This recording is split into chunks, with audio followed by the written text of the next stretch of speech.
Okay, so this video is called the French Revolution.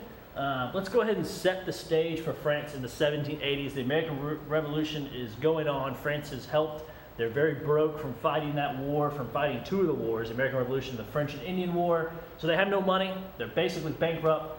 The general people, you know, the middle class and lower class people are now all poor and hungry. And they've got this idea of the Enlightenment in their heads, meaning they don't need a king anymore. All right, the nobles and the king are living this lavish lifestyle, and the people continue to pay tax, starve, and grow angry while they watch the king and the nobles live this lavish lifestyle. So King Louis XVI and his queen Marie Antoinette. Students, route 10 has just arrived. Do not run. Waiting. Shut wrong. Let it go. I think he's done. Okay. Do not run. Buses are now loading. All right, so King Louis XVI and his wife Marie Antoinette, who is the queen, live in the Palace of Versailles, this just glorious palace. I mean, it's just huge and magnificent. It even has an indoor tennis court, which we talked about, and becomes into play in the French Revolution. So what's the people's response to their anger and being hungry and the king living this amazing lifestyle? What do the people do? So the people come together, and I say that because they don't do a very good job of it. They're still very paranoid and hungry and angry, so they don't do a good job of coming together. But the first attempt, right, is to create the National Assembly of France, and their goal is to create a new government. They really want to set up a constitutional monarchy where the king is just a representative like they were at the time in Britain, right? So then they kind of assemble and they're fired up and they storm the Bastille on July 14th, 1789, and they steal weapons and ammo. And so now you have poor, angry, hungry people with weapons, which just doesn't sound like a good idea, right? So in August of 1789, the people come back together and they write their version of the Declaration of Independence, the Declaration of the Rights of Man, that should be a capitalization, and of the Church, it should also all be capitalized. I don't know why I did that. This is their proclaim of independence, right? This is their Declaration of Independence. It's full of Enlightenment ideas, talking about how man deserves this natural right, all right? Then you have this new group called the Jacobins. They form. They're even more radical than the National Assembly of France, and they say, no king at all. We need to have a republic, right? That's the type of government we have. We need to have a republic. And they consider the National Assembly of France not even extreme enough. So now you have kind of two people in charge. And remember, they're still hungry and they're still poor. All right? So the people's power, how do they come to power? And then this idea of the reign of terror, which we won't talk about a ton in the video, but we will discuss in class. So people were just paranoid, right?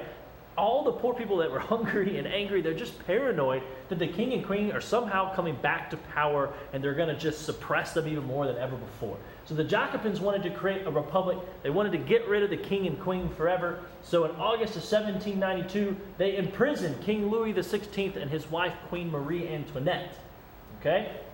Then the people of France officially create a constitution and declare France a republic, and they name Maximilien Robespierre the leader of their government, right? And so he's a little crazy too, and under his role, kind of around that time, it's just this chaotic time called the Reign of Terror, where ultimately 16,000 rough estimate people are guillotined, and over 40,000 just executed, like just shot. And they were usually executed because they were associated with the royal family or the nobles in some instance.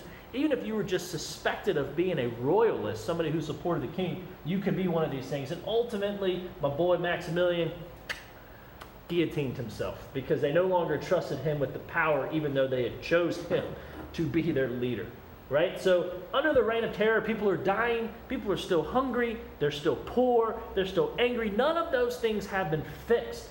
And so when chaos happens like that, it's very easy for those people to get behind a leader that is passionate, that is popular, that is charismatic, and shows that he can lead well. And that person for France is Napoleon, right? So Napoleon rose to power because he was a popular military general who defended the people against the royalists at one point when they tried to attack the people's government and setup. He successfully defended the people against the royalists. And then kind of basically, you know, we're not going to get into too much detail here, through corruption and a little bit of trickery, Napoleon actually dissolves right? The newly formed French government, and gets rid of that altogether and names himself the first consul, kind of the supreme ruler, the emperor of France, if you will. Now remember, Napoleon is an excellent general. In fact, he's considered one of the best around, and that's what makes him so popular. So while he's in power, he uses the military to just attack all these other European countries. I mean, it's just wild what Napoleon does. I mean, he really has a complex, right? And so he is really attacking all these other countries, and eventually those European countries say, oh, if we just work together, we can get Napoleon out, right? So they do, and they eventually force him to abdicate his throne, his seat of power, and they exile. So abdicate means he can no longer be in power, right? And he has to give it up. And then they exile him to a small island off the coast of Italy. It's kind of funny, they actually allow him to rule that place while he's there. And he has a little bit more to his story that we'll go into a little bit in class. And all of this done with getting rid of the king and queen, storming the Bastille, Maximilian being in charge, guillotine everybody, the reign of terror. France actually ends back up. All these European countries, when they kick out Napoleon, they come together and say, France, your new ruler is King Louis the 18th, who is related to King Louis the 16th. I believe it's his grandson, and he is now the king of France. Whew.